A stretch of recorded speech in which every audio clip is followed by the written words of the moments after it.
on, Steve.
start, por favor, fix first. Como que tienen que salir, ¿no? Por favor. Please fix first. Caroline, please. We're going to start right now. Please. Immediately. Ahí todavía queda una persona, tiene que salir, amigo, por favor. Los tres que quedan ahí. Vamos, vamos. Come on, boys. Caroline, immediately. We're going to start, please.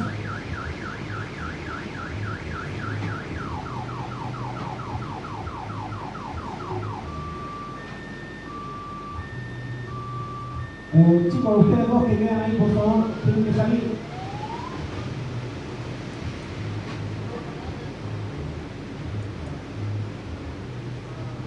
Please, for us to we have to call the meeting immediately, please.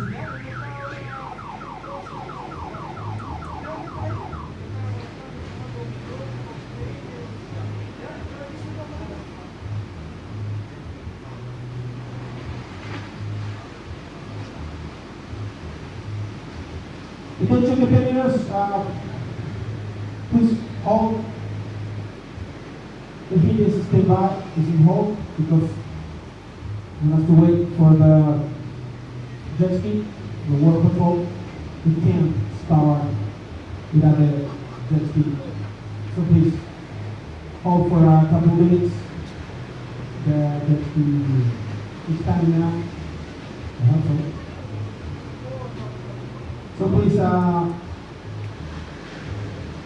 on hold.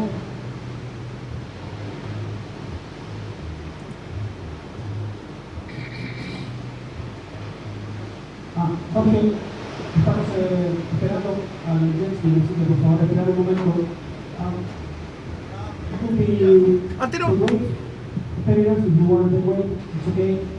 And we told you.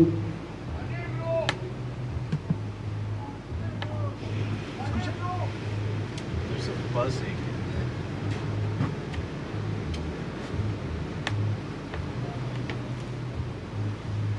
Roberto, habla un poco.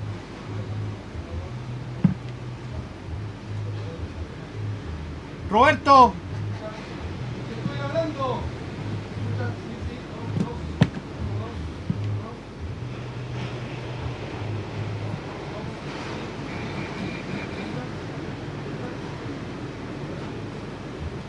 Solución al tiro. Tiene una solución.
porque viste, ahí está tirando el negro hasta que. Para después la edición. Vale.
Atención, la serie número 6. Tenemos a Alex Arica, por favor, prepararse. Robert Houston. ¿Me escuchas bien? No. Y Michael Pascal, por favor, acercarse al equipo. Please, let's give to the number 6, Alex Arica, Robert Houston, and Michael Pascal, please together. Your meeting today. Bien, acá tenemos atención. Ok, right, you have the first priority. Class representative priority, you have la segunda prioridad. Yellow, you have the priority G. The third thing boys, that's the way. 12, back to down. Para la entrevista.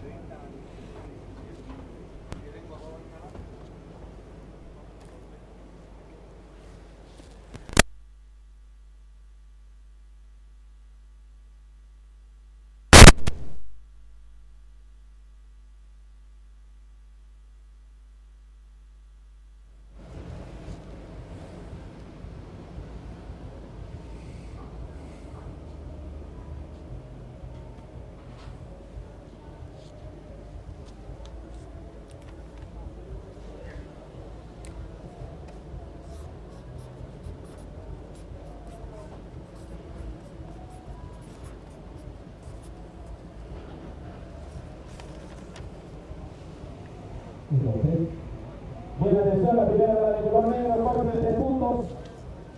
Aquí viene Chilean de Sudáfrica. Haciendo un robo y el Campbell no alcanza a terminar.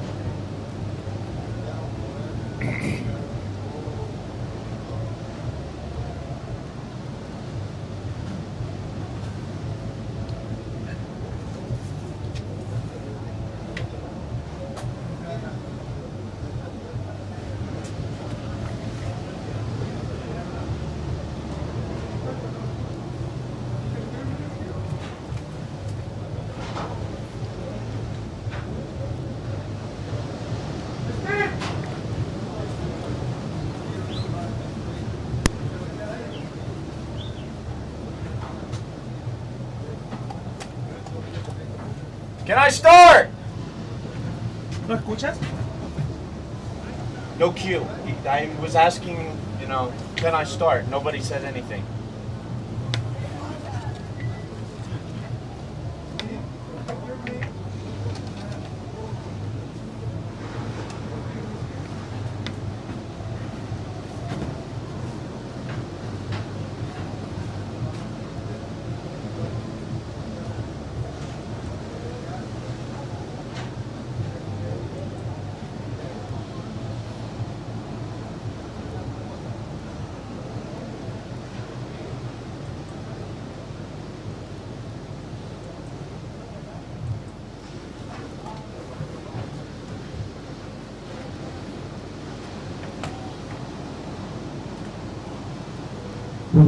Okay, attention priorities. Black, you have the first priority. Yellow, you have the second priority. Red, you have the priority 3.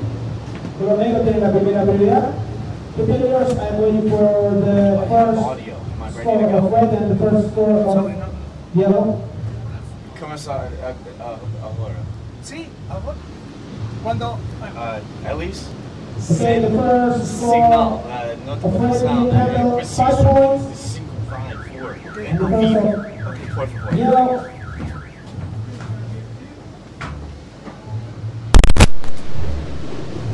First of yellow, 5.5. 25 minutes remaining.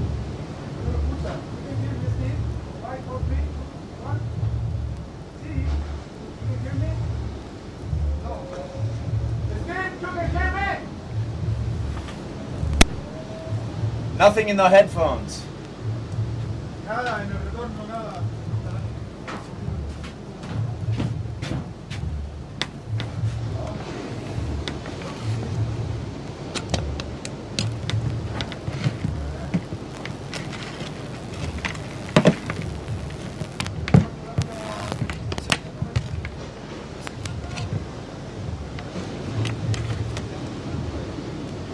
Ahí sí. Atención, que tenemos. All right, good morning. Welcome to day 4 of competition here at the 2014 APB Arica Chilean Challenge. After a couple days off, we're back to the action out in the water. We are already underway right now out in the water. We have Heat 5, Round 4, picking up where we left off in the water at the moment. Ian Campbell in red, Mike Stewart in yellow, and Jorge Saavedra in black. Already on the board, Ian Campbell with the 5.0 and a 2.27 to get things going for him today. Mike Stewart with a 5.50, Jorge Saavedra with a 3.0. And again, we are underway with day 4 of competition here at the Arica Chilean Challenge. Swell today, a little bigger than yesterday. We had smaller conditions prevailing the last couple of days. Swell still seems to be picking up a little bit, so there is the potential for the surf to increase today and tomorrow. But again, we'll see what Mother Nature has in store for us. Right now, out in the water doing work. First heat in the water for the day. Heat 5, Round 4. Ian Campbell, Mike Stewart, Jorge Saavedra, Ian Campbell out to the early lead. We are running 30-minute heats today to account for the conditions and a little bit of a down period between sets. So again, 30-minute heats today. Top 2 waves will be scored. Top 2 riders will advance on.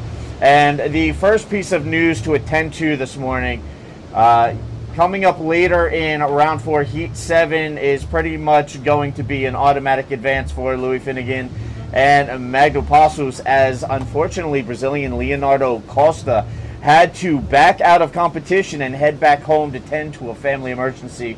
So our best wishes, hopes, and prayers go out to Leo. Good luck with everything back home in Brazil. We hope everything works out for the best. So again, Leonardo Costa from Brazil backing out of competition to attend to a family emergency.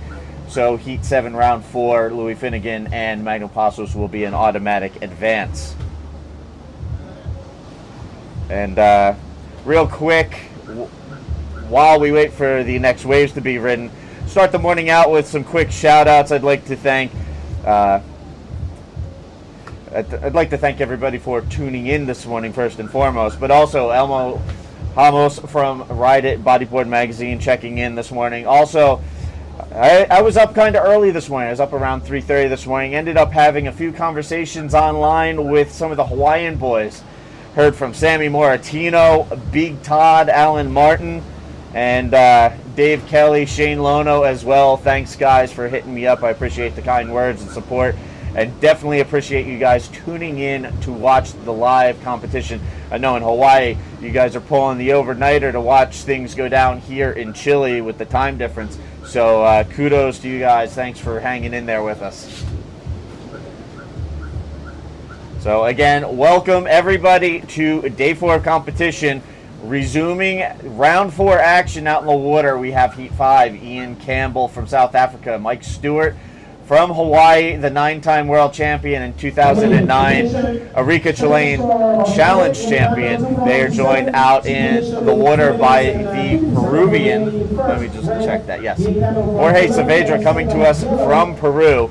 As you can see, smaller conditions. I mean, it's a little bigger than yesterday, but not exactly the pumping Arica El Gringo waves we're used to, but still very much contestable.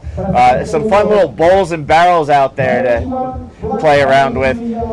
I finally got out in the water yesterday for my first session here at El Gringo, and actually scored a handful of really fun waves out there. Solid crew out in the water yesterday. Amaury Laverne, PLC, Brahim Medos from Morocco, Jacob Romero, Joanne Florentine. I was stoked to be able to trade a few waves with those guys and actually get a first-hand feel for the conditions out in the water. And I also got my first taste of that keyhole yesterday. The keyhole, as we've discussed, is the jumping off point and the re-entry point that's most commonly used here at El Gringo. It's basically just a narrow gap in the reef, and actually jumping out and paddling out the lineup wasn't as bad as I thought it would be, but trying to zero in and make your way back in, it's kind of like trying to guide an airplane into a landing strip. Anyway, I digress. Up and riding out in the water, Ian Campbell on the right-hander, driving down the line, looking to set his line, looking for a section, driving, and that one really just not standing up and throwing like he would have preferred. So he'll kick out and look for another one. Also tuning in this morning, Ryan O'Connor tuning in from Florida. So again, be sure to hit up the social media on Facebook, the APB Tour page, Association of Professional Bodyboarders, as well as Arica Chilean Challenge. Be sure to hit up Facebook, like those pages, and drop a post. Let us know who you're rooting for. You know, shout outs to your friends and family. Let us know where you're tuning in from, and I will do my best to get to those throughout the course of the day.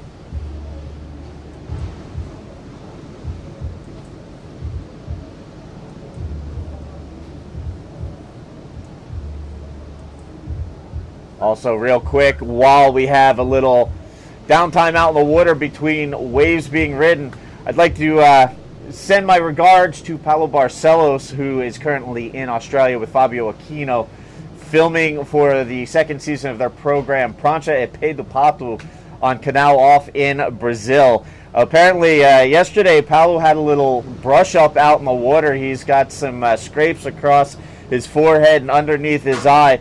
So the former 2000 world champion, now professional photographer, Paulo Barcelos, getting a little banged up yesterday down in the land of Oz. So best wishes to him. Hope you heal up, and tough luck on the modeling career, as you were joking around about. Also, sending out birthday wishes to bodyboarding legend Kainoa McGee. Kainoa celebrating a birthday today, so happy birthday, brother. Enjoy your day.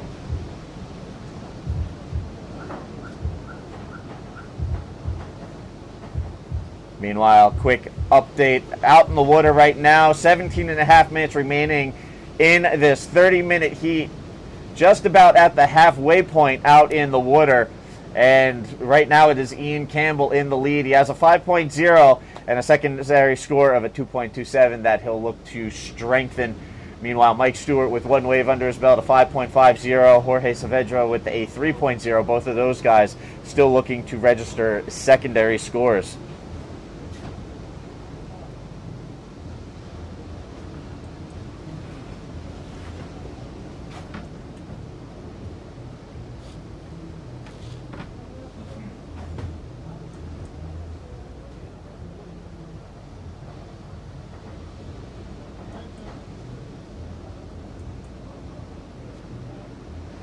And here it looks like Saavedra taking a look at this left-hander, drops in, pulls into the barrel, gets spit out, and a little cut back off the top there, and that'll wrap up that wave. A nice wave there for Jorge Saavedra. That'll get him his secondary score that he needs. We'll see what the judges give him on that one, and we'll see if we have a situation update out in the waters.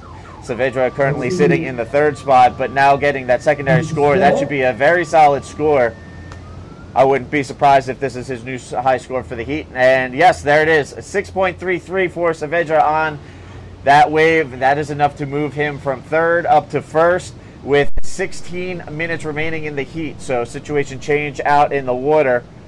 There you can see the replay. Nice little barrel getting spit out there. So Saavedra to the top spot now with a 3.0 as his secondary score, looking to replace that and strengthen his hold on the top spot. Meanwhile, Ian Campbell bumped to second. Again, he has a 5.0, looking to replace a 2.27. Meanwhile, Mike Stewart patiently biding his time out there, waiting for a set to come in, as a 5.50 on his opening wave. Still looking for a backup score. With the last score, Black is in the first position now. In second, red in third. Yellow, Mike, you need a 1.78 to be second. Again, 15 minutes remaining. You have the first part. And with 15 minutes remaining, again, Jorge Saavedra from Peru currently in the lead over Ian Campbell and Mike Stewart here in Heat 5, Round 4. Day 4 of competition underway here at the 2014 APB Arica Chilean Challenge.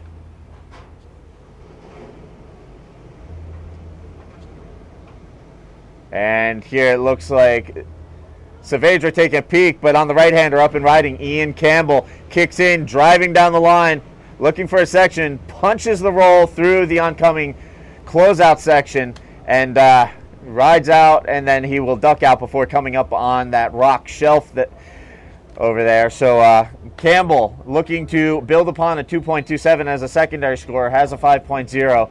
That should definitely help his cause.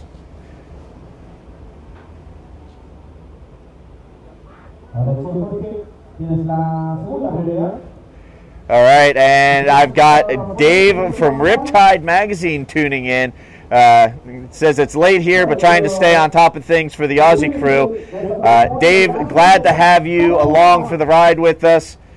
Appreciate you tuning in, and we'll make sure to try and get you a press release at the end of the day in some sort of timely fashion. So thanks again to everybody tuning in around the world to watch Day 4 of competition here at El Gringo. Real quick, before I miss the opportunity, I'd like to say good morning to my wife, Leticia. She's home in Copacabana in Rio. Bon dia, Kika. Ti amo, querida.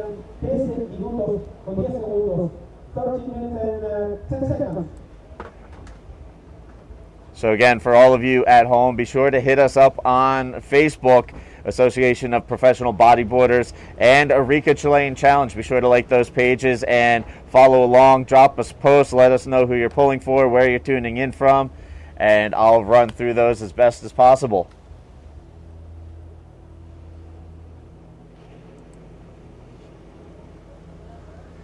And here we have Ian Campbell up and riding on this one. Nice little left-hander trying to stall for the barrel, and then finds a section to flip off of, but unfortunately unable to complete the maneuver. But working in his favor on his last wave, a score fell in for a 5.10 for his effort. That was enough to move Ian back into the top spot. So the South African holding lead over Jorge Saavedra and Mike Stewart. And it looks like Saavedra up and riding on this right-hander. Nice size set coming in. Little texture on the face, driving down the line looking for a section. Air roll, lands on top of the roof, comes down, and there you see the board pop up, unable to complete the maneuver.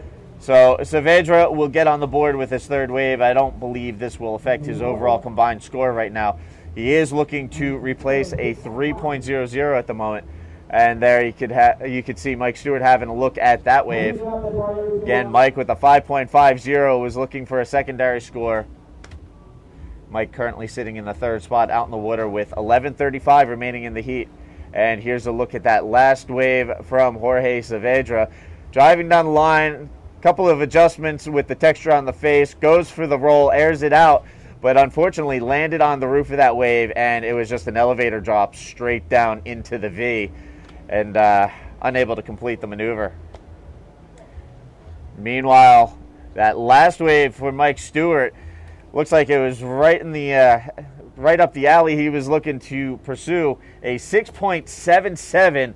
Mike Stewart moves to the top spot. So situation change out in the water with 11 minutes remaining. Mike Stewart to first on the strength of a 6.77 and a 5.50. That bumps Ian Campbell to second. Ian with a 5.10 and a 5.0, and Jorge Saavedra in the third spot with a 3.0 and a 6.33. He needs to replace that 3.0 if he's going to get back into the mix of things. Again, we are running 30-minute heats this morning. Top two riders will be advancing on in a competition.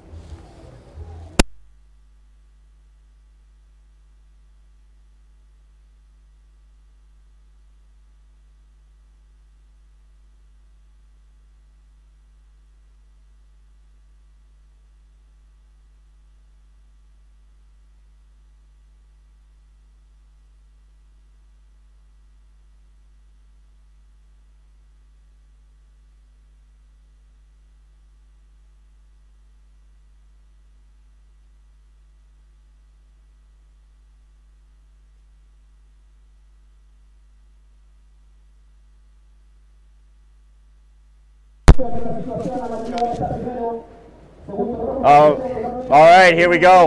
Live action out in the water. Ian Campbell up and riding on the left. Punches the roll in that meaty section there. Comes out clean. So we'll see if that helps Ian's situation, and he was looking for a 7.18 to catch up to Mike Stewart for that top spot, but still sitting in that second and advancing position, looking to hold off Jorge Saavedra and increase the gap between the two of those. Again, Saavedra with a 6.33, looking to replace a 3.0 as his secondary score with 9:10 remaining in Heat 5, Round 4 here at the 2014 APB Arica Chilean Challenge.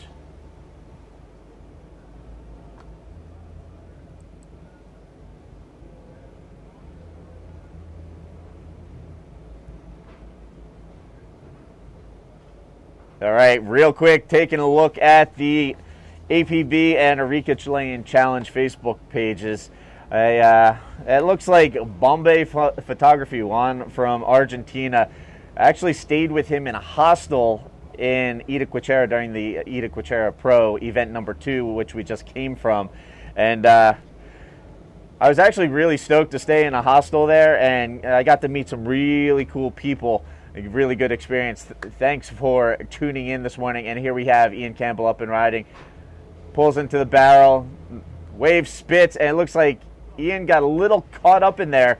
He still manages to poke through the whitewater, but not a clean exit. Won't be a very high-scoring wave. Again, he has a 5.0 and a 5.10, sitting in that second spot with 8 minutes remaining, trying to hold off Jorge Saavedra. But at the moment, Ian sitting in that second and advancing spot. He'll look to strengthen his scores right now. 5.1, 5.0, decent mid-range scores, but really Jorge sitting on that 6.33 if he gets something in the midpoint range.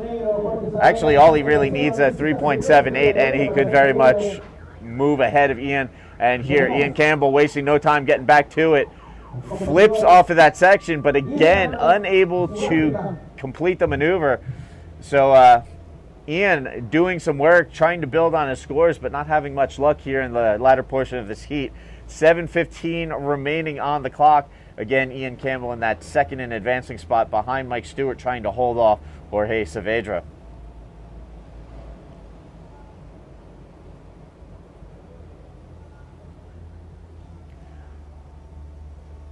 Also online on the APB Facebook page, it looks like we have Jan Albert de Villiers tuning in, saying "Go Jerry," cheering for Jared Houston, who we will see coming up in the next heat.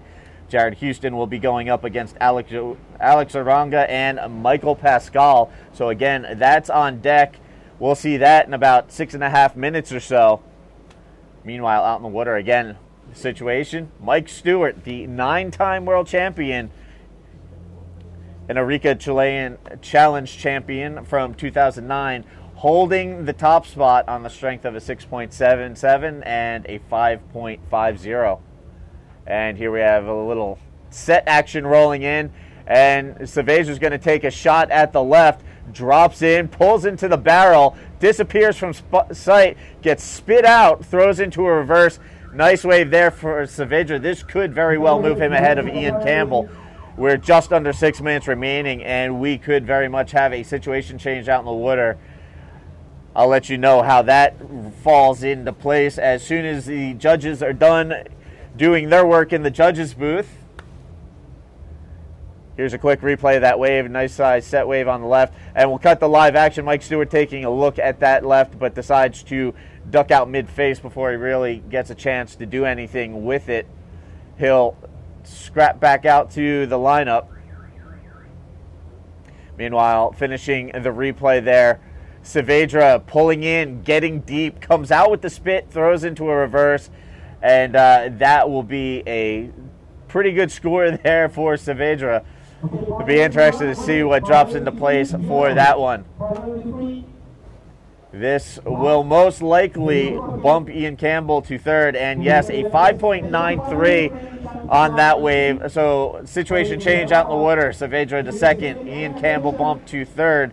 Now Ian Campbell looking for a 7.17 to move back into that second and advancing spot. So current situation with 4:45 remaining in this heat. Mike Stewart first, Jorge Saavedra second, and Ian Campbell third.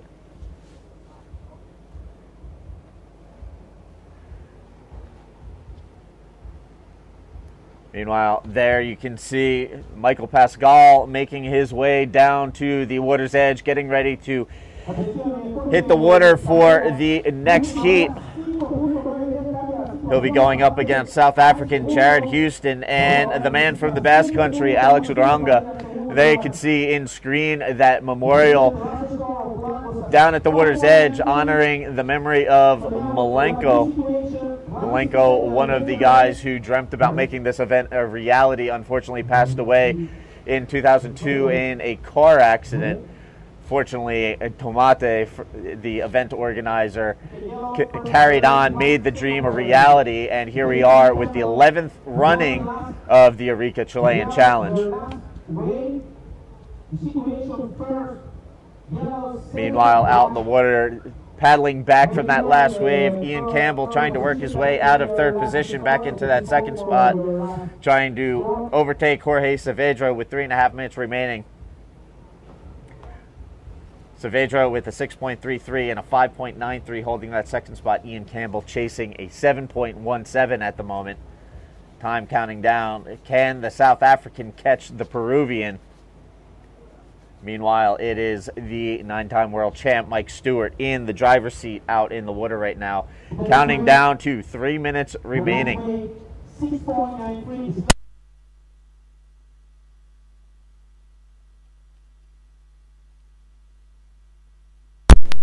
And there it is, a 6.93 for Ian Campbell. Now he needs a 5.34 to move ahead of Jorge Saavedra. So again, Campbell with the 6.93 on that last wave, but it is Jorge Saavedra from Peru still holding on to that second and advancing spot. Meanwhile, wave coming in, Mike Stewart taking a look.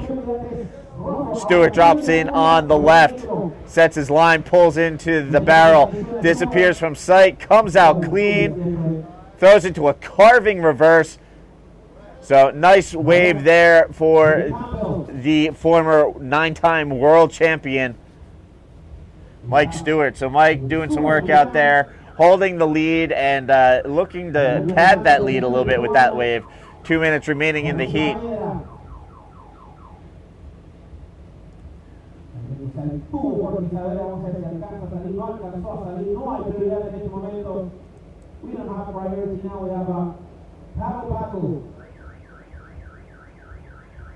There you can see Stewart making his way back out to the lineup. Meanwhile, there you can see in the foreground Michael Pascal having jumped into the keyhole, making his way out to the lineup for the next heat. And Jorge Saavedra up and riding on the left, pulls into the barrel, and unfortunately not able to find the exit on this one. So Saavedra still remains in the second position.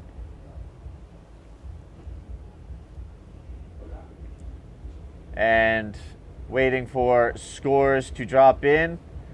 A 5.53 for Ian Campbell on his last wave. Campbell moving into that second spot, bumps Saavedra down to third, less than a minute remaining. So situation change out in the water. Ian Campbell to second, Saavedra to third. Ian Campbell with two new high scores on his last two waves, a 6.93 and now a 5.53, enough to move him back into that second and advancing position. That bumps Jorge Saavedra to third. Jorge needs a 6.14 to move back into that second spot. 35 seconds remaining in the heat. So again, situation change out in the water. Stewart maintaining the lead, but Ian Campbell moving into that second spot. The South African looking to advance out of this heat, counting down. 25 seconds left in the heat. Saavedra desperately needs a 6.14 if he's going to get back into that second spot and move on in competition. But time counting down, and it looks like he might come up a little short. Meanwhile, here's a replay of that wave from Stewart. Stewart scoring a 7.70 on this one, firming up his lead. So Stewart is going to take the heat win. Campbell is going to advance out in second place. And unfortunately, Jorge Saavedra, who looked very good through the earlier rounds, his run is finished here at the 2014 Arica Chilean Challenge.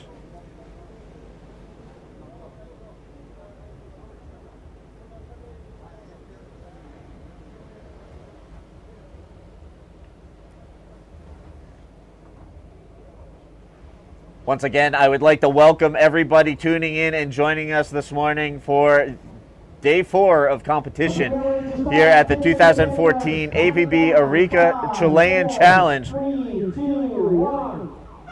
And the horn has sounded. We are underway with the second heat of the day. We are going into Heat 6, Round 4. Out in the water right now in red, Alex Uranga from Basque. In yellow, Jared Houston from South Africa. And in the black jersey, Michael Pascal from Chile. For those of you just tuning in this morning, we have picked up where we left off a couple days ago in round 4. So we're going to run through the rest of round 4 and try and get through as much of round 5 as possible before the onshore winds kick up. So we'll see how far we get today.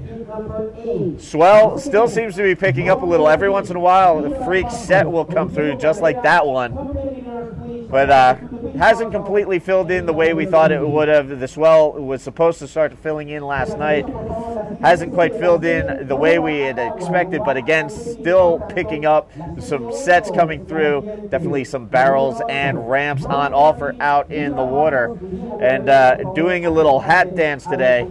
Start things off with my Chile hat, and I have now gone to my new Arica Chilean Challenge hat for 2014. Stoked to get this here in the booth this morning. A nice little gift, something to represent where we're at today. And meanwhile, out in the water representing for their home countries, Alex Uranga from Basque, Jared Houston from South Africa, currently residing in Puerto Rico with his wife and baby daughter, and Michael Pascal in the black jersey out there holding it down for the Chileans.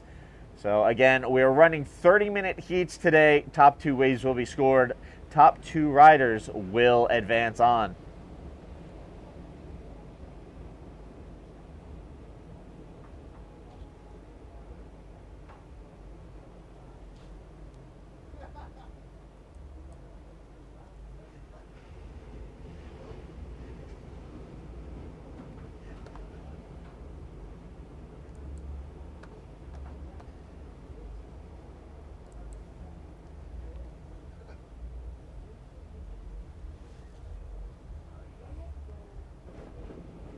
All right, and just a quick look at some of the posts coming through.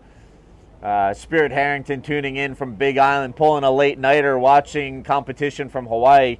Those guys are about 8 hours behind us time-wise, so it's about 1 o'clock in the morning in the Hawaiian Islands. So Spirit and all you guys tuning in from Hawaii, thank you. We appreciate you guys hanging out and staying up late, burning the midnight hour, so to speak, to watch some live international bodyboarding here at El Gringo.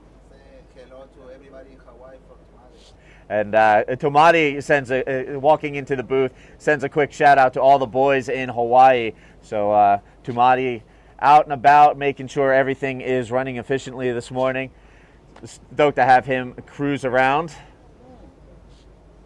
And just as quickly, he's out of the booth to go take care of business down on the ground.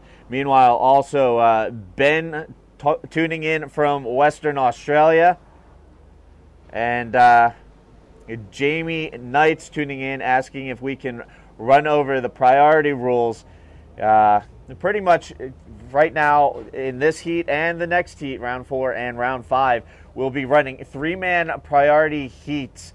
Priority is basically established once the first person out in the water catches a wave. It starts a pecking order once everybody has caught a wave. So first man will transition to the bottom and so forth, and it cycles through. I will try and get Craig Hadden here to give you a more technical rundown in just a minute. He can explain a lot more thoroughly than I can. To be honest, in my competitive career on the U.S. Pro Tour, never really dealt with a whole lot of priority, and when there was priority out in the water, I usually didn't fare too well because I would lose track of priority and end up getting flagged for an interference here and there. which not exactly something to be proud of, but unfortunately accidents do happen. We've even seen it here on the international level, and losing track of priority out in the water can definitely cost you. But again, Jamie, we will get Craig Haddon in here to give you a more thorough rundown on priority rules. Also tuning in this morning from Sydney, Richard Malloy watching and following along with the action out in the water. So thank you guys for tuning in. We appreciate it. And for all of you out there in Webland watching the live broadcast, be sure to hit us up. Send a message. Let us know where you're coming from. And like I said before, I will do my best to run through all the posts and messages as best as possible. And just give me a moment. We'll get Craig Haddon mic.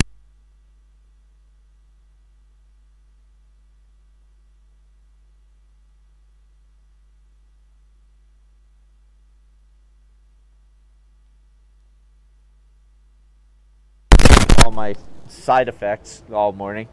So, Craig, welcome to the booth. We've got Jamie tuning in and hitting us up on the APB Facebook page, asking about running down the priority rules. Good morning, Steve. Yeah, really happy to talk about this system now. The priority rules, as we know it, were these new rules were formulated by Mike Stewart just before the box event in 2011. We met with Mike and the riders, and it's been revolutionary for four-man heats and three-man heats. And just a little bit of a snippet here, the ASP are now using these rules, and they were really structured from bodyboarding initially, so that's a little bit of the history behind it. But part of the reason that we formulated it in the first place was that it would take the hassle out of it. And at places like Pipe, where it's a better situation in the box, where you can paddle in really deep, you can choose the line that you want, you can choose it early, and without having to sit on the shoulder virtually for priority, and so you get the best paddle into it.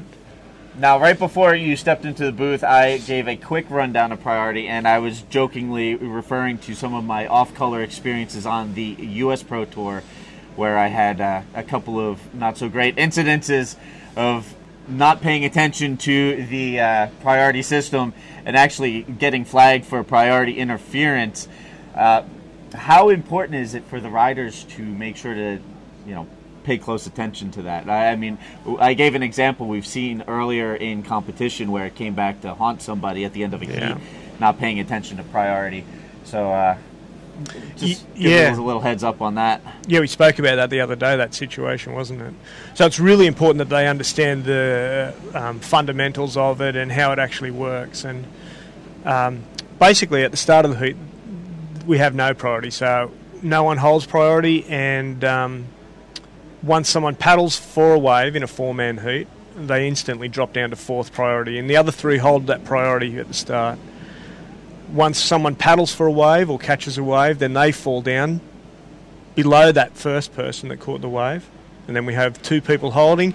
Then they do the same thing. Someone either catches a wave or paddles for a wave, and then basically we have a line with 1, 2, 3, 4 priority with the different colours, and then we just shuffle them around as they go. You can lose priority by paddling, like you can in man-on-man heats, or by catching a wave. So if you commit to paddling to a wave and then you back off, you've basically given up your priority. That's right, yeah, you'll lose it straight away. So you don't actually have to catch the wave. You can just show intent, I guess, by paddling for the wave. Paddling towards the shore as well. If you're paddling across to make a position sort of thing on a wave, usually it won't be taken as a loss of priority in that situation. Gotcha. So basically, once you've paddled towards the beach as if you're looking to paddle into the wave and you've shown intent to try and catch that wave, that you're using your priority. Exactly. Yeah. That's right. And meanwhile, a little paddle battle out in the water. Looks like Jared Houston, and I lost sight of the other rider. Now paddling back over into position. It looks like we have split peak, red on the right, yellow up on the left. Jared Houston, you can see him kind of stick his fin in there to stall for the barrel. Comes out, and quick ride there for Jared Houston. Jared already on the board with a 5.83. This will give him his secondary score. Meanwhile, we will wait to see what happened with Alex Uranga on the right. I think that'll be a good score for Jared. I think we've seen a pretty nice barrel there. The first heat as well, you know, I just come off judging that heat, and Mike's, some of those waves from Mike in that first heat. Here's Alex's, the replay of the right, driving down the line, close out roll, and he makes it. So yeah, he'll get a score there too. Yeah, we can see scores for Jared coming in now. Looks like his second wave, 7.5. Yeah, some really good scores there. And I thought it'd be that, you know, that's what we're seeing.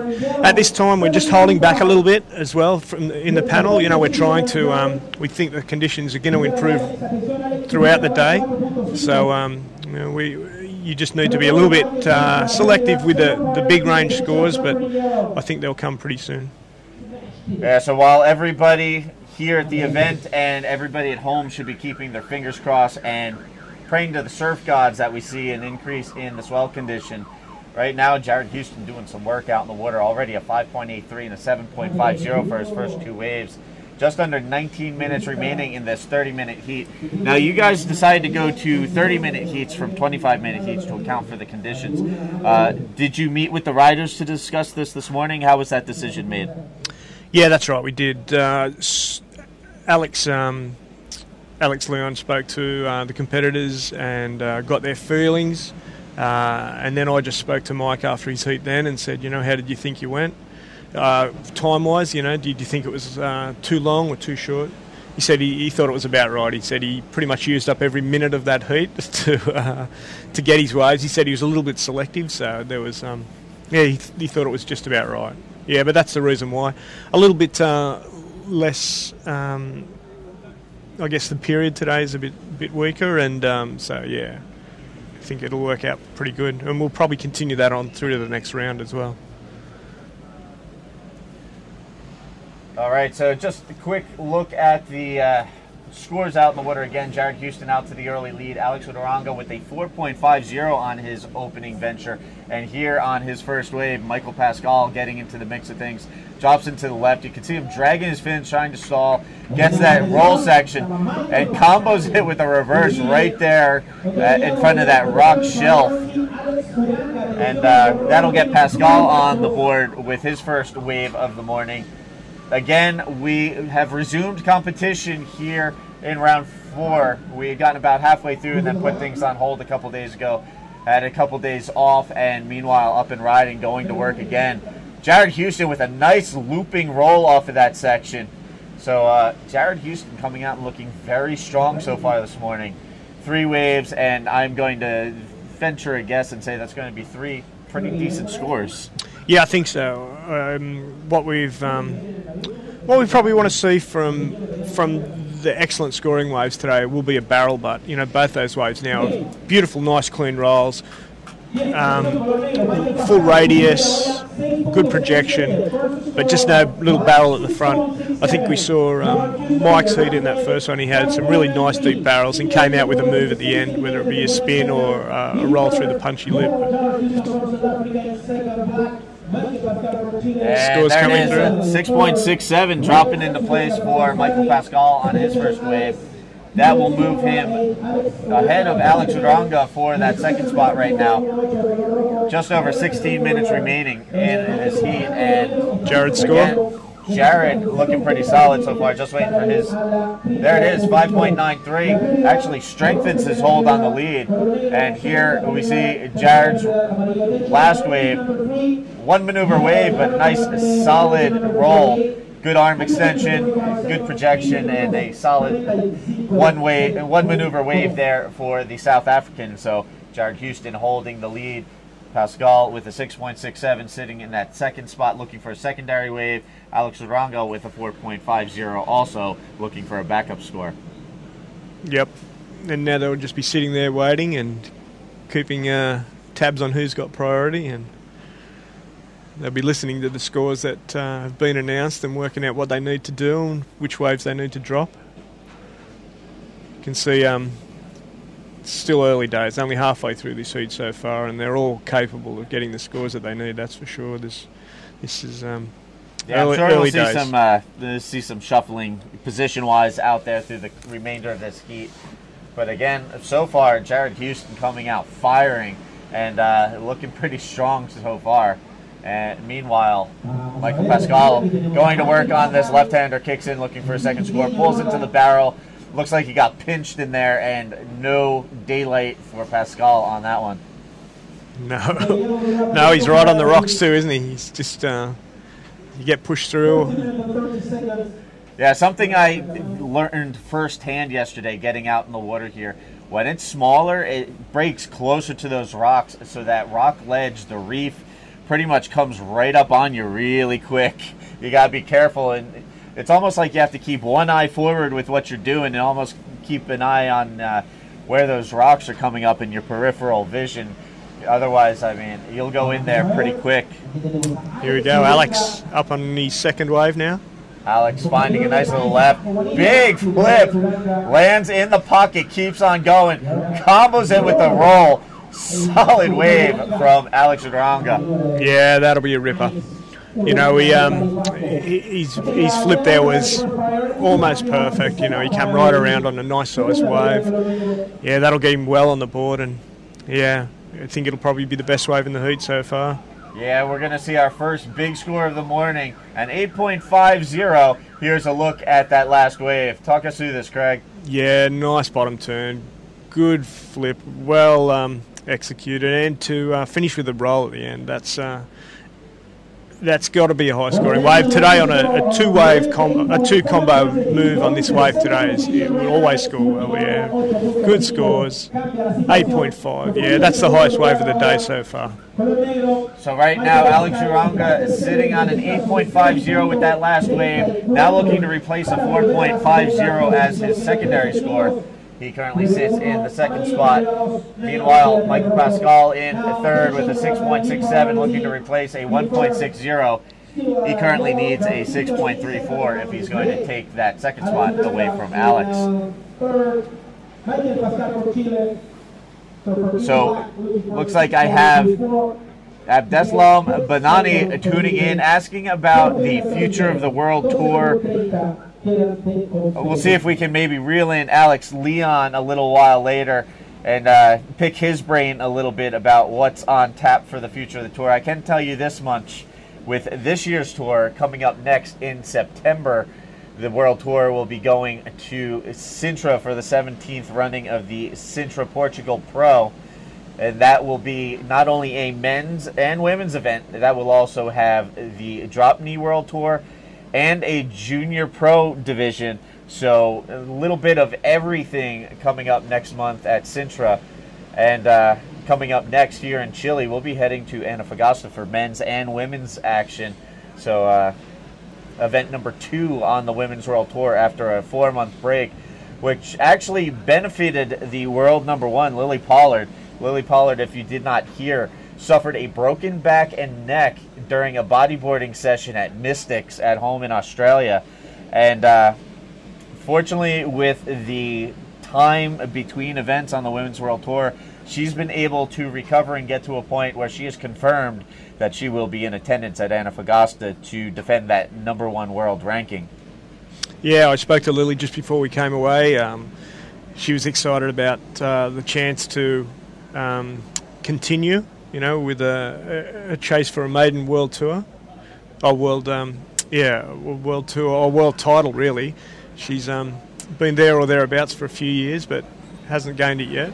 We also spoke to Emma Cobb, but unfortunately Emma's got some issues at home where she won't be able to defend a title this year in Antofagasta. She surfed really well last year and took her first maiden tour victory.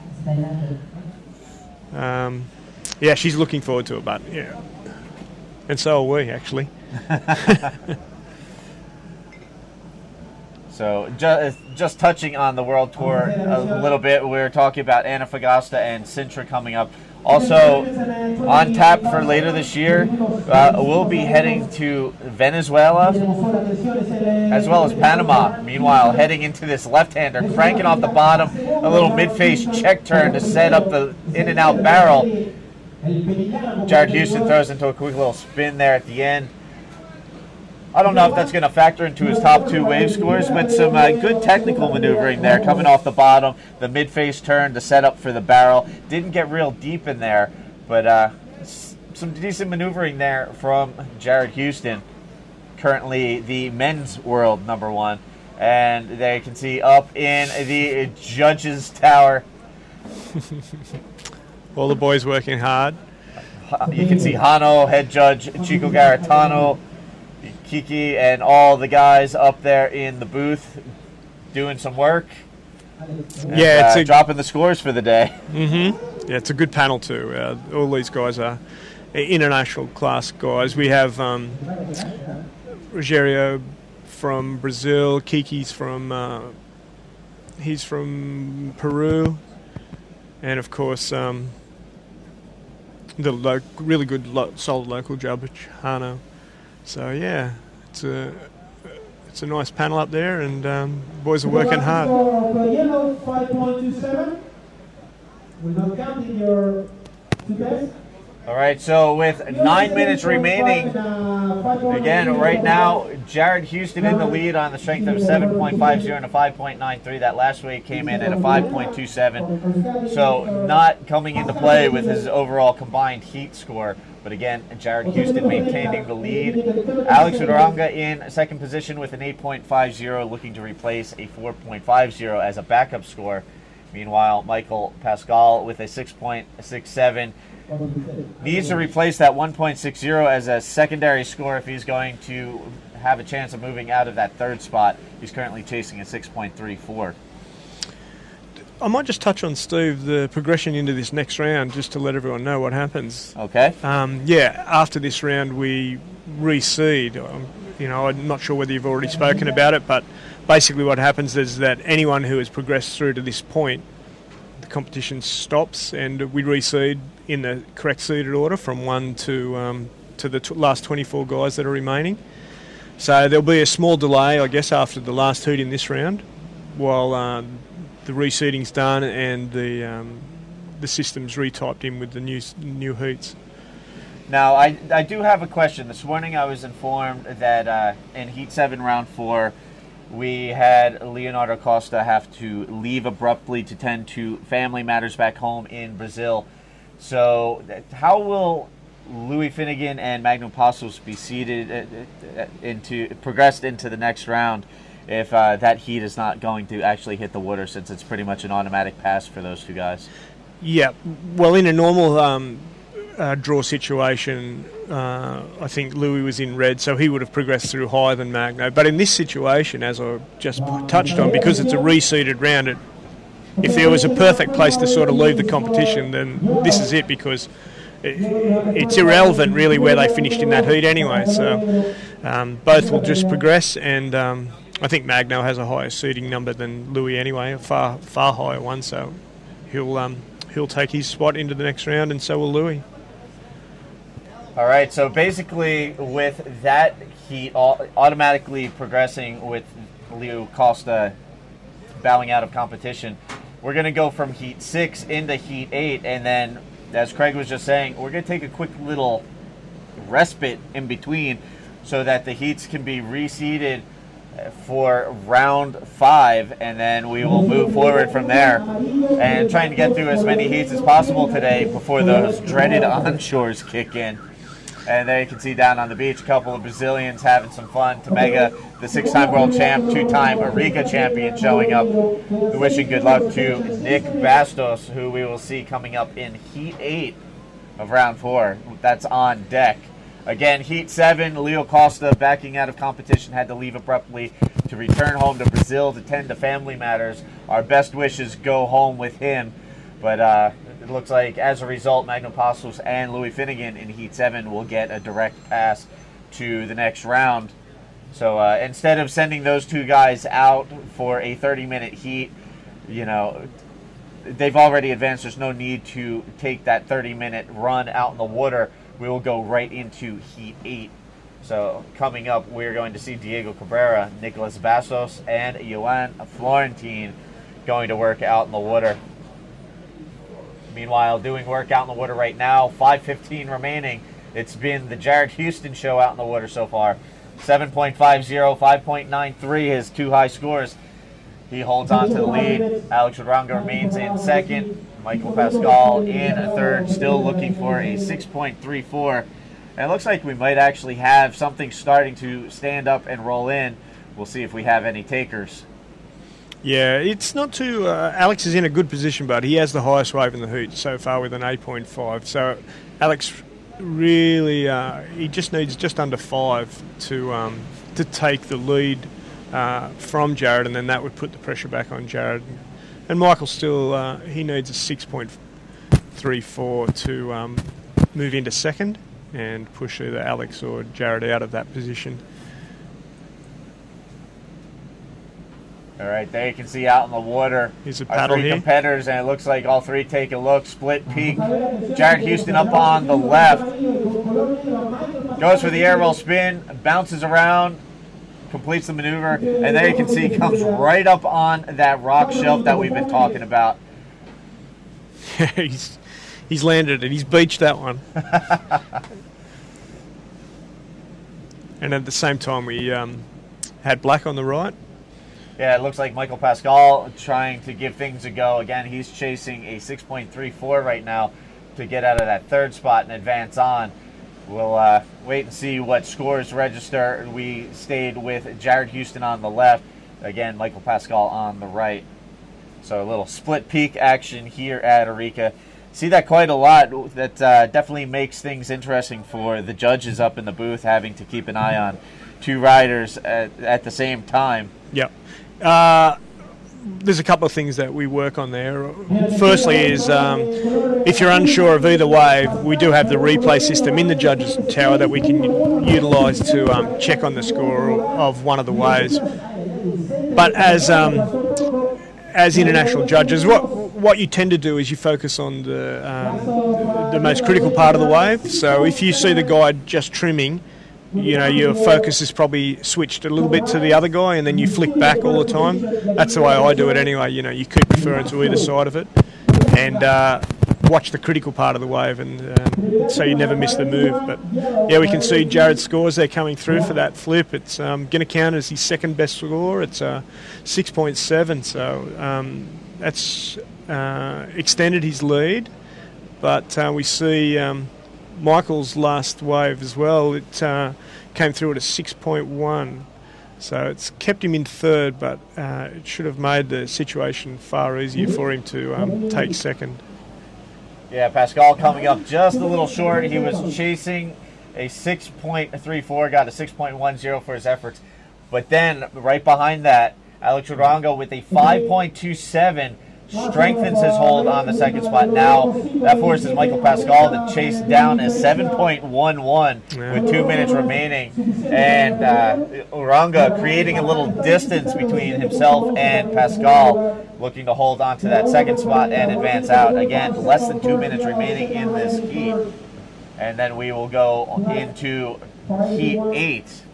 Again, we will see Diego Cabrera, Nicolas Bastos, and Johan Florentine coming up in that next heat. Meanwhile, counting down, 1:30 left in this heat.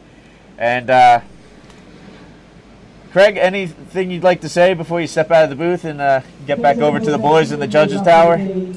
No, let's just keep our fingers crossed and our legs crossed and pray to the wave gods that the swell does pick up and arrive. I mean, even at this size, it's a fantastic wave anyway. It's world class at any size, but when it gets big, it's just the show. That's when the show comes to town. This being my first time here to Chile and Arica and seeing El Gringo, I've been impressed by the fact that there pretty much has been waves every day. Even if it drops down small and gets a little close to that rock ledge, there's waves every day here. almost. I've been here. Unbelievable. I've been here a couple of times, and I've never seen it a day where there's no one in the water. There's always someone in the water. Here we go, a paddle here. Yellow and black splitting the peak. Might be a priority situation there at some stage. I'm not sure about. We're not sure about the call or who had the priority leading into that, but either way, it's not going to affect the result of this heat. It's all but done, I think, with 15 seconds to go. Yeah, counting down the final seconds, and it looks like Jared Houston and Alex Odronga are going to advance out.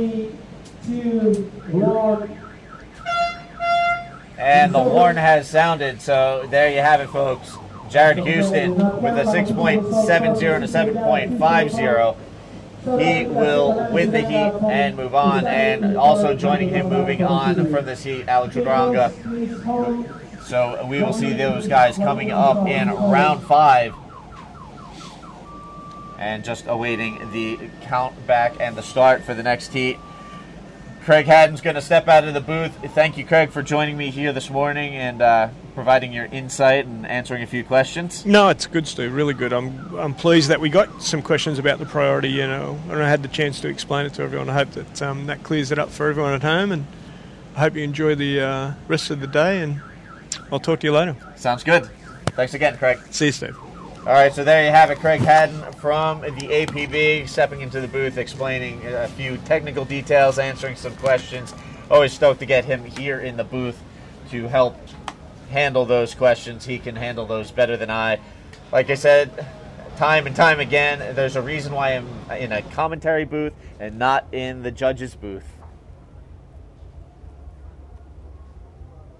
And again, for those of you just tuning in, we're just underway in this 30-minute heat. Out in the water right now, we have Louis Finnegan in red. He gets on the board first with a 2.0 to start things off. Magnum Passos also out in the water in yellow, scoring his first wave. A minimal score to get him started, but it will get him on the board. And actually, wait a minute, I'm just looking at the board. The screen needs to be updated. Again, heat 7. Leo Costa had to return to Brazil to tend to a family emergency, so Louis Finnegan and Magno Passos got an automatic pass. We're actually into heat 8. Out in the water, Diego Cabrera, Nicolas Bastos, and Johan Florentine.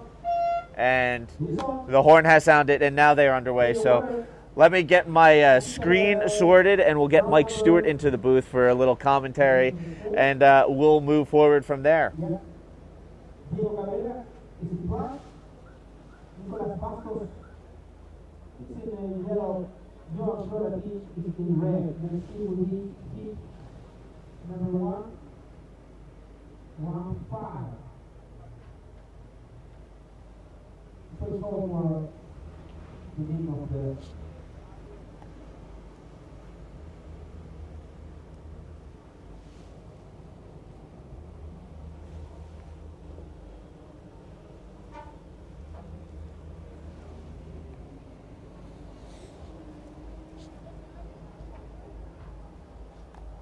All right, so we'll get that sorted out and getting Mike Stewart in the booth and situated. So, as requested, the 9-time world champ back in the booth for a little commentary action this morning here. Figure out this contraption. So, getting Mike mic'd up for some commentary. Good morning, Mike. Good morning. How are things out in the water this morning? You walked away with the heat win to start things off. Not a bad start to the day. Yeah, I don't know about walking away, but anytime during the heat, you're kind of nervous and, anything can happen. But it's really clean out there. It's not super big, but when they come in, they're little drainers that just hit the shelf and just reel down the little slab here. So it's pretty fun. Now, I was discussing with Craig Haddon the decision to add an extra 5 minutes to the heat, extend heats to 30 minutes out in the water today. Did that come into play at all for you? Yeah, I think it did actually. It gives you that chance to be a little bit more selective, and it seems like we used every minute of that 30 minutes. There are some lulls out here, and so it gives an opportunity for everybody to at least get a set wave in. So I think it's probably a good call. And they can see on screen, looks like a couple of birds getting ready to jump into the keyhole. Some locals over here checking it out. They're like probably what they're telling each other. So, again, we are just underway today. We are picking up where we left off with round 4. Had a couple of days off, a couple of lay days. During the lay days, what did you do to fill your time, Mike? Well, I still surfed out here. I cracked it in the morning, every morning, and you know, even at 1 foot or half a foot, this wave moves in. You can kind of see this little wave on screen, like it just moves in here and down, maybe a little bit small, but still barrel, still like section, still kind of hectic, you know, even when it's small, because it just kind of goes right up onto the slab, and so. Yeah, I mean, it's a fun little spot, and it's just good to kind of keep the movement, you know, get in the water, trying to get in the routine, and acclimate yourself to the time zone. And so I just been, you know, I surf in the morning and then, you know, work during the day. All right, so there you have it, a quick little rundown of Mike Stewart on our lay days, our 2 days off that we had. And it looks like outside a little something rolling in. But this one's going to carry, so no takers. Yeah. There's definitely some sets out there, you know, definitely winning waves and waves that aren't really the highest scoring potential. And you got some fierce competitors out there, like these guys in the heat. They're pretty full on.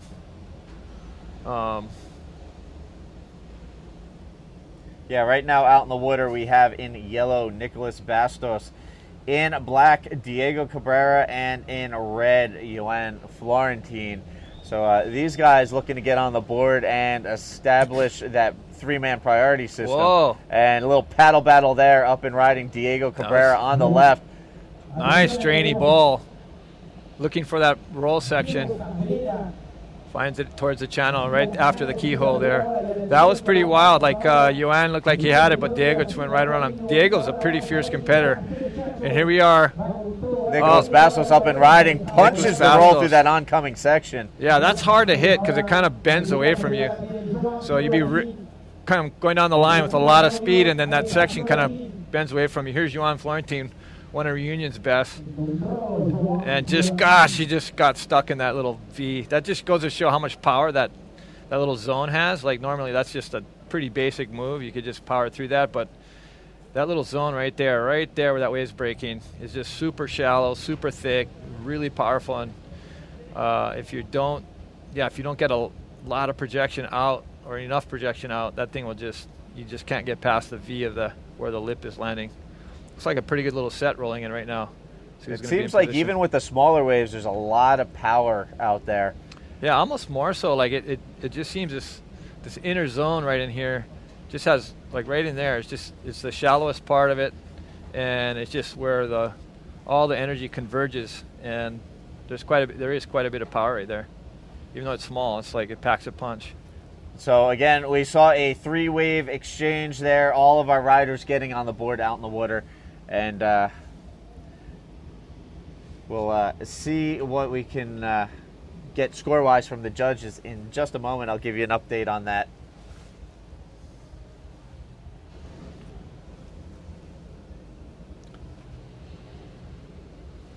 Yeah, so when they're raising their hand there, they're just basically trying to get their scores and trying to figure it out. So figure out, strategize what they are needing to get in the heat.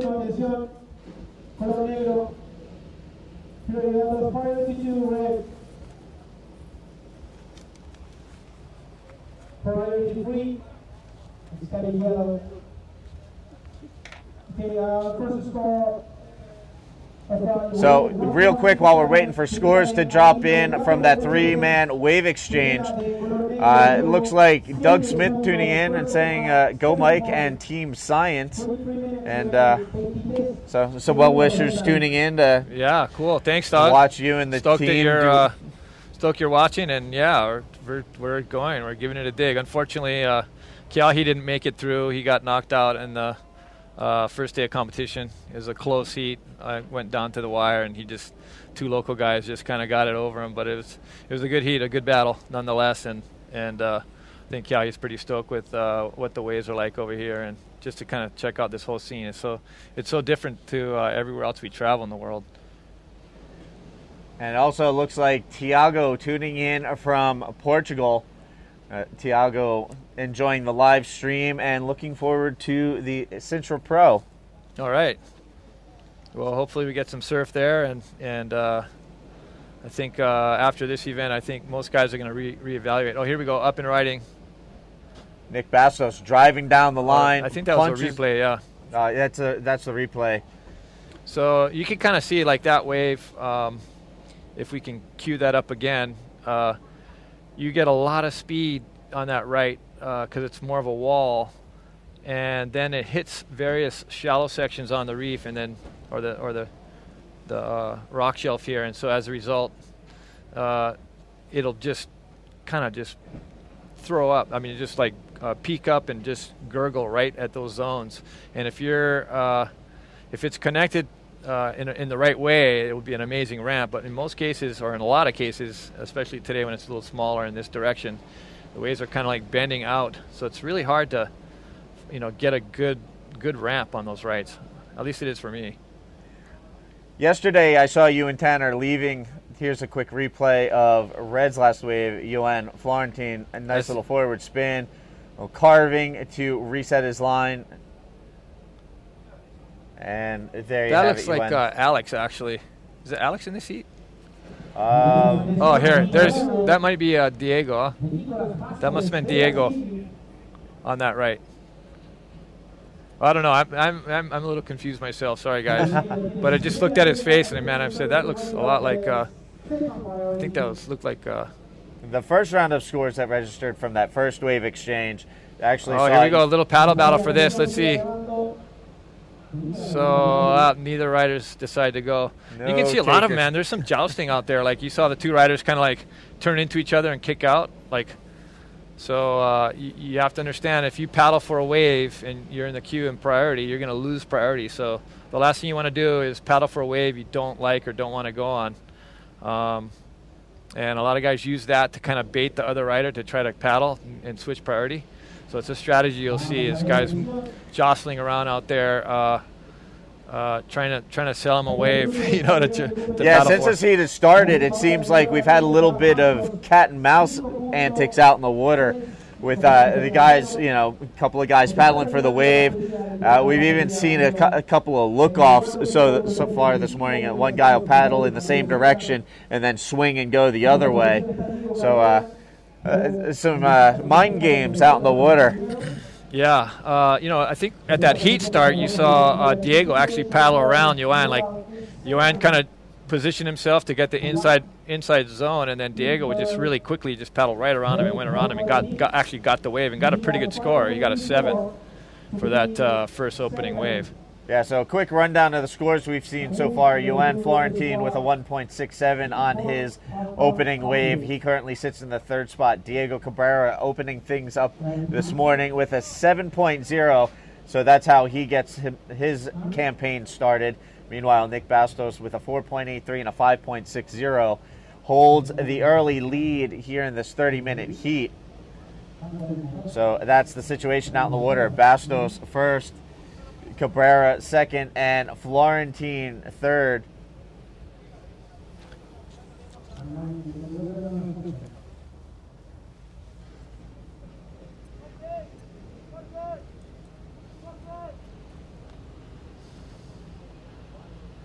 There you can see out in the water, riders waiting for the next set of waves to roll through and see what they can do to make use of those when they come. But again, right now, Nick Bastos to the early lead. The first man on the board with 2 waves. Diego Cabrera opening with a strong 7.0, looking to build from there. Johan Florentine looking to get a couple of solid scores. He has 1 wave on his score sheet right now, but a minimal score that he will want to replace sooner rather than later. And I'd like to say thank you to Jason Ireland for tuning in. Also, Poral O sending a question. Mike, where do you see the significant advances in board design construction coming from? Wow. You know, there's always a drive to improve your performance and you know, be able to ride better. Whether it's, you know, go faster, fly higher, turn harder, more control. You know, I think I mean, in my case, for sure, I'm always looking at ways to improve, and so that's what drives the innovation. And then, you know, just being creative with the materials we got, and always keeping your eyes on. Oh, hold on one second. Oh, that was wild. Nick Bastos in the barrel on that left. It looks like the snowball came out and gobbled him up. Yeah, it looks like he was stalling there, trying to get in that barrel. Got in the barrel, and then the shocky just like blew him off. Here's Johan. Does a ARS there. So quick wave exchange from Nick Bastos and Johan Florentine. And here you can see Johan paddling his tail off to get out there ahead of Nick and reestablish priority for himself over Nick Bastos. Yeah, now Johan was, I think, Rookie of the year before last, or was it last year? I can't remember exactly, but he's quite a good rider. He showed everyone in the Mexico, the Zigatella event, how well he rode. I want to say it was 2012, but let me break out the Bodyboarding Bible and I will give you confirmation. Okay, here we go. Here's another section. This could be a good way for, it's like Diego paddling for this. Diego up and riding on the left, sets a speed line, gets into the barrel, but not real deep. Nice finds roll. that roll section. Nice roll there for Diego. He was stoked on how that felt and how that wave went. You could see he was kind of yelling, yeah. And just to confirm, yes, Johan Florentine, the 2012 World Tour Rookie of the Year. So Rookie of the Year out there, along with Diego Cabrera from the Canary Islands and Nick Bastos from Brazil. Johan coming to us from the Reunion Islands. Replay. You can see this thing just opened up. Nice barrel. And then he just was turning. Roll, nice. Just a nice roll. Yeah, Diego is one of the more passionate riders on tour. I visited him in the hospital here a few years back. I mean, he just goes, you know, balls to the wall, just craziness, man. The guy he just charges. There's a few crazies in this event, and he's one of them. Like, he's the kind of guy that just doesn't hold back. Here's Johan.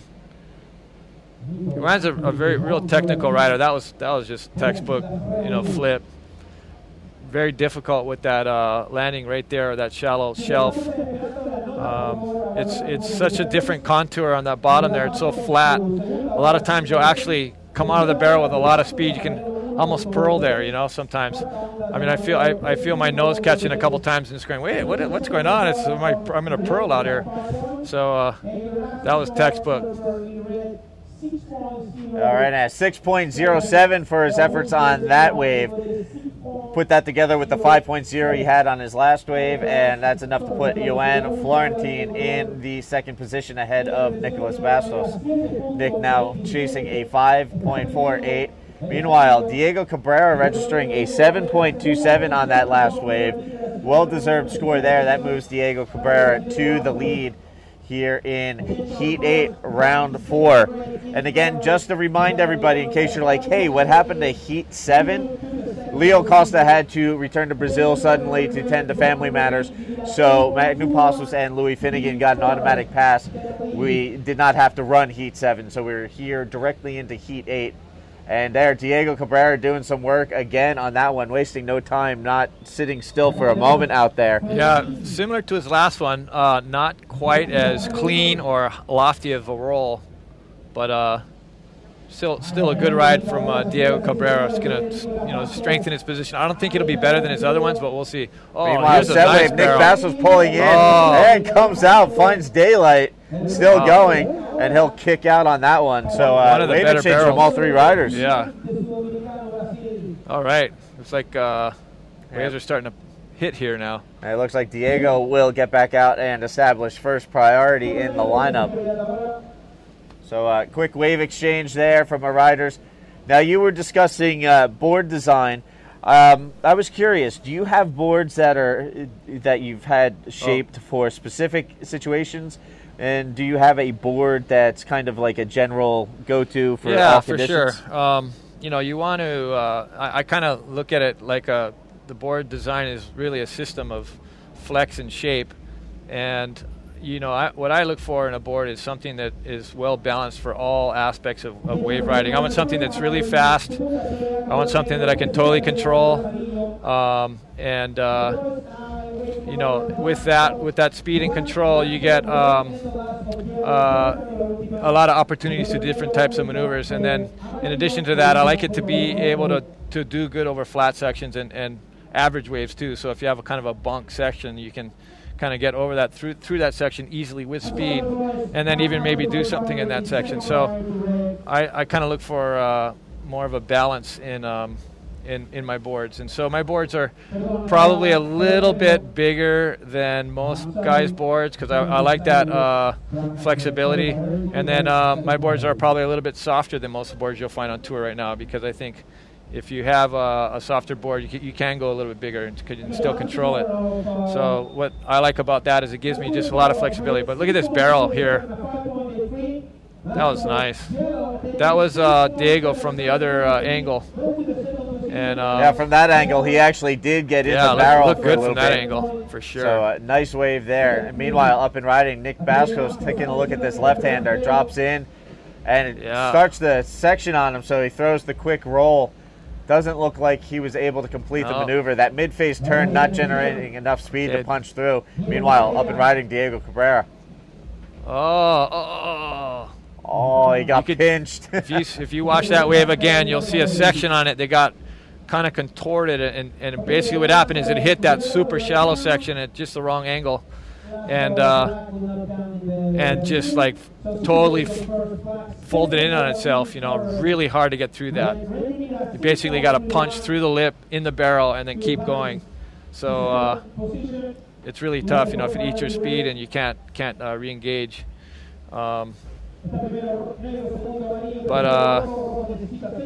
Yeah, I don't know. There's a constant. I mean, you know, in terms of the design stuff, I mean, there's a constant push. I mean, there's all kinds of new stuff. I mean, I think one of the cool things I got going in this event is our new suits, and we got some new leashes, a new gyro leash, which maybe I'll bring in here to show everyone. It's pretty awesome.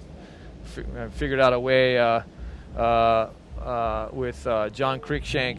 We were brainstorming and some ideas, and we kind of went back and forth and came up with this idea that the strap kind of fits all sizes. So it's a small. You'll see it on this leash probably first, and then everyone else will try to knock it off.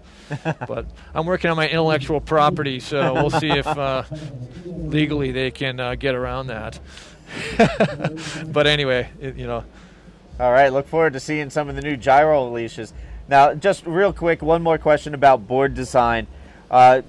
Explain the differences in materials that you would use for, say, here at El Gringo, and then a board that you would use in warmer water temperatures for someplace, say, like Pipeline. Yeah, sure. So bodyboards, the way they're made currently is with majority of them are made with thermoplastics, they're called, and so they're all sensitive to heat. They're all welded together. Machine shaped in most cases, or in many cases, and then heat laminated by hand, or machines do the general bottoms and tops, and the rails are all done by hands. But so it's all materials are very sensitive to water temperatures. Here in cold water, let's take a break here and look at Johan. Look for the section here. Pops the air and lands, gets out quickly before the rest of the barnacles get to the bottom of his board. So it's getting back to the sensitivity of the materials that we use to temperatures. They really do affect the flex. So most guys bring boards here that are, here's a replay of Johan's wave. See a lot of speed here, looking for that end section. You know, pretty good air. Maybe not exactly what he's looking for. A lot of times you'll be taking off there looking for a reverse air, or maybe like some other big type of air move, but decent air move nonetheless. Is this his score here? 6.50 falling into place for Johan Florentine. So Johan sitting in that second position. Again, still looking for his way out of the third spot. Nicholas Bastos on the hunt for a 5.81 currently. Meanwhile, Diego Cabrera remains in the lead. Diego sitting on a 7.27 and a 7.73. So a couple of solid scores there for Diego. Has him in the lead. Again, Johan Florentine with a 6.50 on that last wave. That has him sitting in that second and advancing spot. Yeah, so getting back to the materials and temperature. So here, guys usually use boards that are pretty broken in or pretty soft. Because once you bring them to the cold water, they stiffen up quite a bit. In Hawaii, oh, here we go. Nicholas stalling for the barrel. Reverse out. And just gets right on the other side of the keyhole. We've got to name that inner shelf there, that part of it. Oh, nice. Diego, a lot of speed. Into a flip, brings it around. Oh. He's the kind of guy that will go into the reef, like him and Alex Arunga. They like the reef for some reason. They just like constantly bouncing off of it. Yeah. So anyway, oh, here we go. Replay. Great.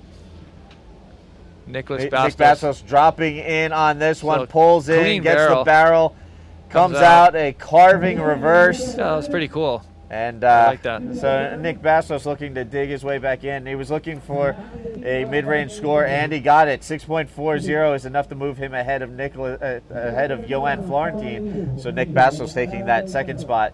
Situation change out in the water. Cabrera remains in first, Bastos the second, and Johan Florentine now in the third spot, trying to track down a 6.68. So you can see Diego on that last wave was trying to, it seemed like he kind of was loosening up a little bit. It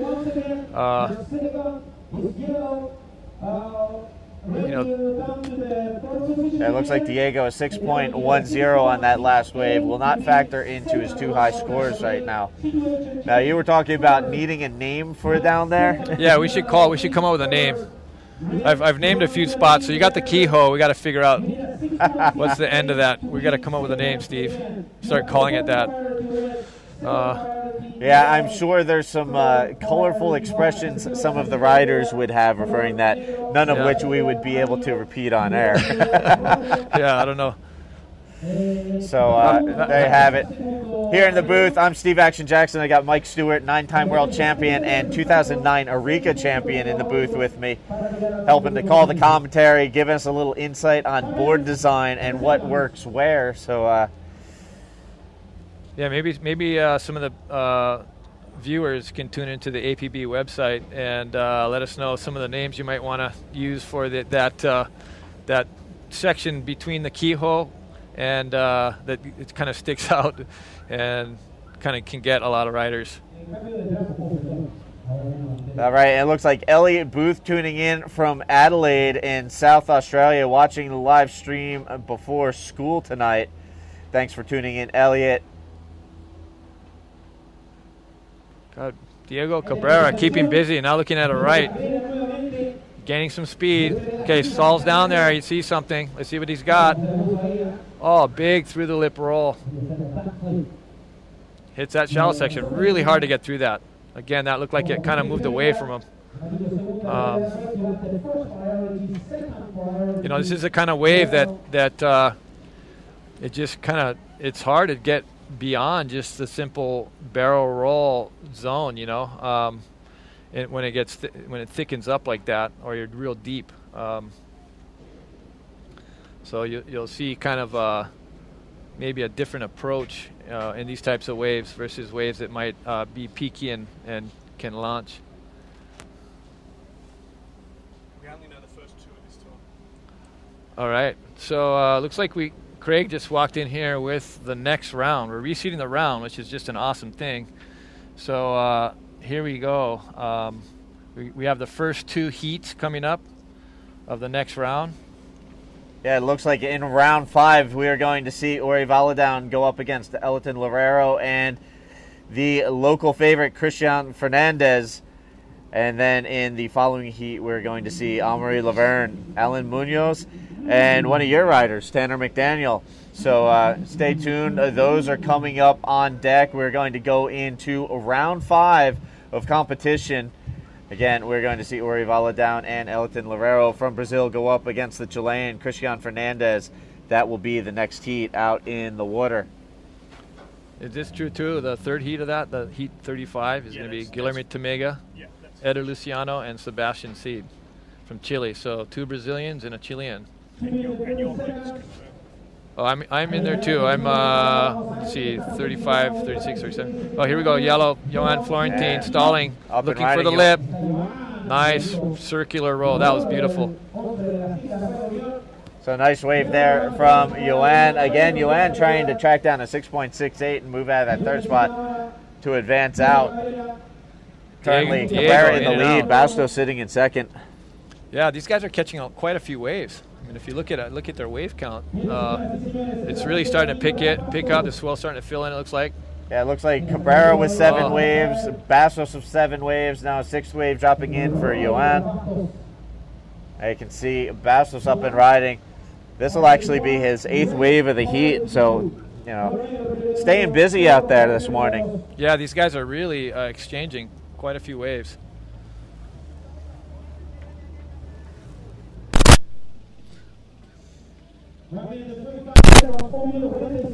Oh, the other thing, I guess, you know, when it comes to, oh, here we go, Johan Florentine. Nice flip. Smaller wave, but just a nice move. It looks like he's going to score a 5.53 for his last wave. Not quite enough. Still looking for a 6.68. As we're coming down to crunch time here in Heat 8, Round 4. Again, coming up, we're going to go into Round 5 of action. Here's the replay of Nick Bastos on his last wave. Kind of stalling there. No barrel to begin with, but does a nice roll and actually has time to get another one in here on the soon-to-be-named end slab section.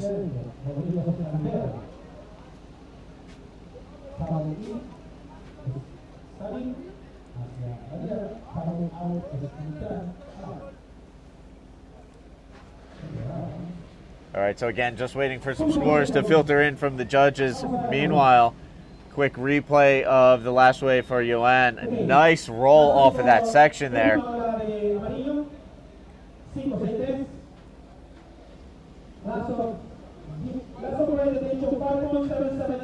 And it looks like we have a little something rolling in, Mike. Oh, yeah, this looks we like have a good wave. takers. Looks like Diego's in the spot. He's going to have to stall for this, but it has a good ramp potential. Nice big flip. Loopy flip. So Diego with the heat lead, not letting up. Okay, that's his campaign. Yeah, he's coming in through the keyhole. 5, 4, 3, 2, 1. All right, so there you have it. Official results from that heat. Diego Cabrera will finish in first. Nick Bastos will finish second and advance on. Unfortunately for Johan Florentine, just could not come up with that 6.680 he needed at the end. And so his close, campaign is huh? done. Gosh. Just, you know, it's just really one move or one, you know, maybe half a second of barrel time more and would switch that heat. But good job for Nicolas Bastos and Diego Cabrera winning that heat. Diego, last wave, looks like it didn't fall in his top 2. It was still a great wave. It was his actually fourth best scoring wave. He's got 7, 7.2 and a 7.3. So Diego really applied himself in that heat, and it paid off. All right, so there you have it. That was the result there. Diego Cabrera on the strength of a combined heat score of 15.0. Wins the heat. Nick Bastos follows in second, combined heat score of 13.17. Johan Florentine finishing in third. And just waiting to get the horn to start things in the next heat. And there you can see Christian Fernandez. Local legend. Again, we reseeded round 5, so a quick little gap in the action out in the water. Our riders making their way down to the keyhole as we speak. Christian Fernandez, the highest finishing Chilean rider at the Arica Chilean Challenge in the history of the event, finished third here in 2010. Well, it looks like they're switching watches. Diego's hooking up. Is that Bruno there? Diego and Heliton switching out watches. How important is it to be able to try and keep time in your own head? You know, maybe a watch on your wrist out in the water during the heat. Yeah, I mean it's a really important part of your equipment, really, to have a good timepiece. You know, you can hear once in a while what the times are, but really when it gets down to it, especially towards the latter half of a heat, you really want to keep track of how much time you have left, and you know, a lot of times it'll come down to the last minute, and within seconds, if you don't know, you know, if a good exchange comes in, you don't know how much time there is, you can lose the heat. I've had that happen to me a couple times where I didn't have the timer, either the timer didn't set or I didn't have a watch or something like that. I normally have a watch, so it's probably the timer doesn't set. All right, so there you can see on the rocks, Elton Lavero and Christian Fernandez getting ready to hit the water, getting their fins on, taking a quick breath, maybe a quick prayer, and then get ready to jump into that keyhole and go to work. This will be a good heat. You know, one of Chile's highest placing competitors here at the Arica Challenge, in your screen now, Christian, knows this wave probably better than any of us. And Heliton from Brazil, very good, fierce competitor that is, you know, has got his whole bag of tricks. Heliton coming into this event, the 2013 Rio Karaoke Tour champion. The Karaoke Tour, basically a city tour back in Rio with some really solid events and some solid sponsor support.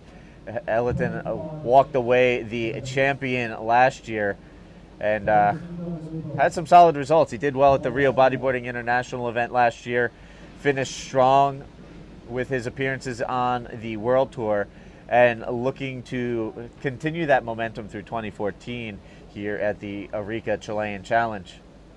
And there you can see former 2008 world champion Ori Valadown rocking one of his new signature models, jumping out into the water. He's going to get down to work out there.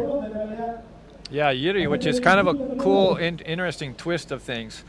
Yuri and GT were pretty much, you know, rivals in Brazil. You know, Yuri had won the world championship a few years back and is one of the best competitors and bodyboarders there are.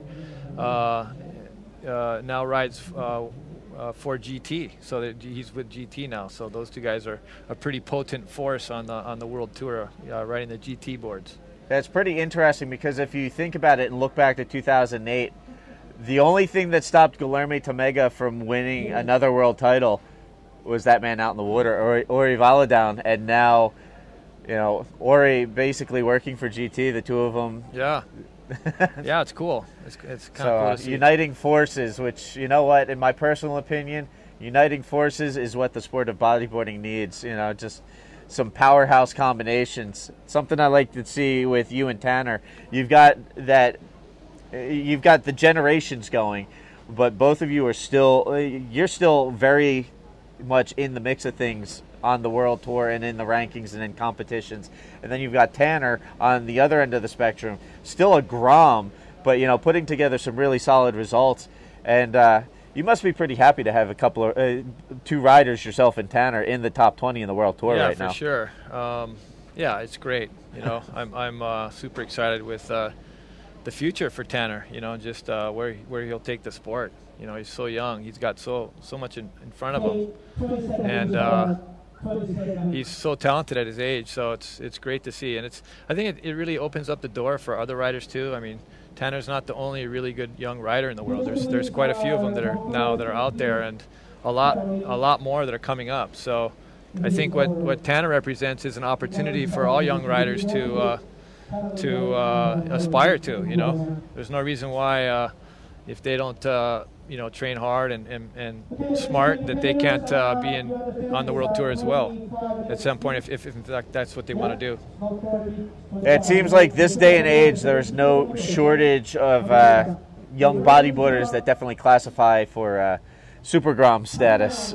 It's really cool to see, whether you're talking about Tanner or some of the Brazilian kids, or even guys like Tristan Roberts in South Africa.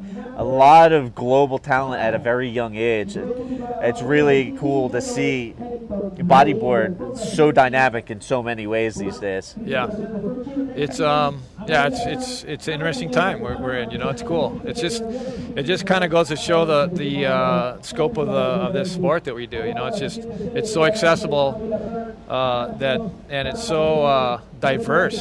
It really is diverse. I mean, you look at each heat, it's just people from all over the world.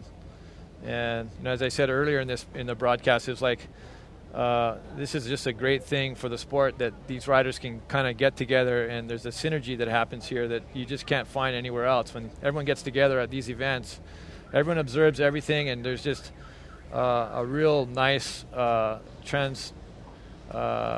of a combination of techniques and styles, and it just kind of grows. It's the kind of the platform of how we grow. So there you have it, Mike talking a little bit about the progression and the diversity of bodyboarding. Meanwhile, out in the water again, we are just underway in round 5. So plugging along with the action out in the water. And right now out in the water, we have in red Ori Valadown, in yellow Elton Loureiro, and in the black jersey Christian Fernandez. So just waiting for those guys to get underway out in the water. Yeah, you can see a little bit of a lull here. Guys waiting out there.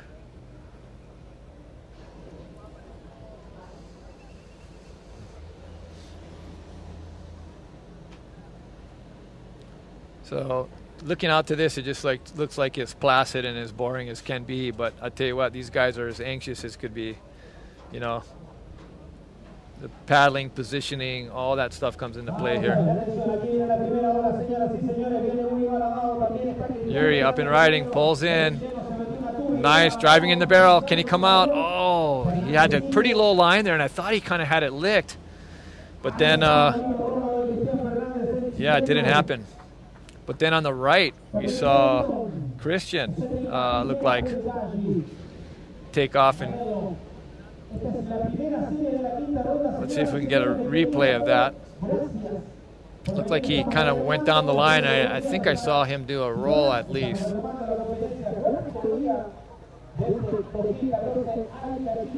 So here is Christian's wave. Stalling here. Okay, puts in a spin, so you can see he's just waiting. That's all a stall right there. And then nice extended roll. Right back to the open face. So he's got that right figured out. I mean, it's hard to get up there at the right time and do that. Seemed that stalling really seemed to help him. Setting up that roll. That roll ended quite nice. I mean, he hit it just at the perfect time. Looks like a little set coming in here. Oh. All right, so we will give you scores as soon as those register from the judges.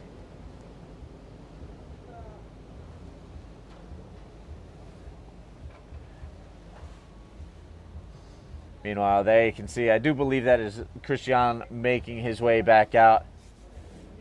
Like you were mentioning, he seems to have those rights pretty dialed in. Yeah, he's focusing on it. Trying to dial into a right of his own, Ori Valadown up and riding.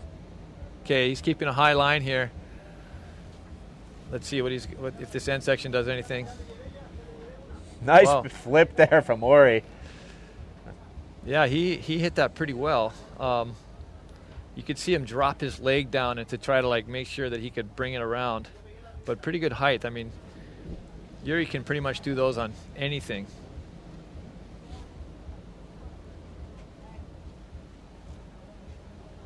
Oh, watch this left just drain.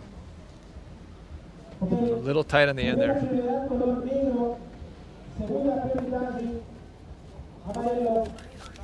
Oh, here's a replay of Yuri's wave. So you can see bottom turning, high line, the whole time looking at where he's going to hit here. Then he sees his section.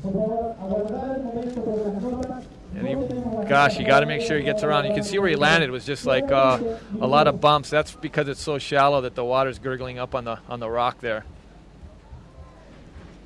Yeah, it gets a little turbulent over there with the boils. Kind of boils and gets, as you said, kind of bumpy over there. Yeah, there's some bumps. What you might not have seen is Christian pulled into a right, and it just kind of closed down on him. So that wasn't. I don't think that's gonna matter in the total of the scores. And Christian, looking at that one, decides to let it roll by. And it looks like we have something rolling in on the outside, a little set wave. And Christian's going to take a look at this right-hander, drops in. Wow, Christian pulls a flip. Nice flip there for Christian. And then a quick bail before he comes up on the rocks. So Christian is seeing something that everyone else hasn't been looking at. You know, he's focusing on those rights. And so he's taking advantage of the fact that there's some pretty good rights coming in, you know.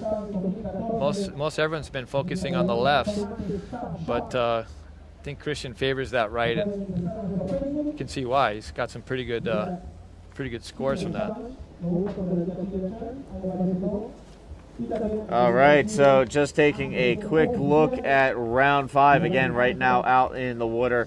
We have Orivala down in red, Elton Lavero in yellow, and Christian Fernandez. And so far out in the heat, Orivala down and Christian Fernandez have been pretty busy, while Elton Lavero has been relatively quiet compared to the other guys out there.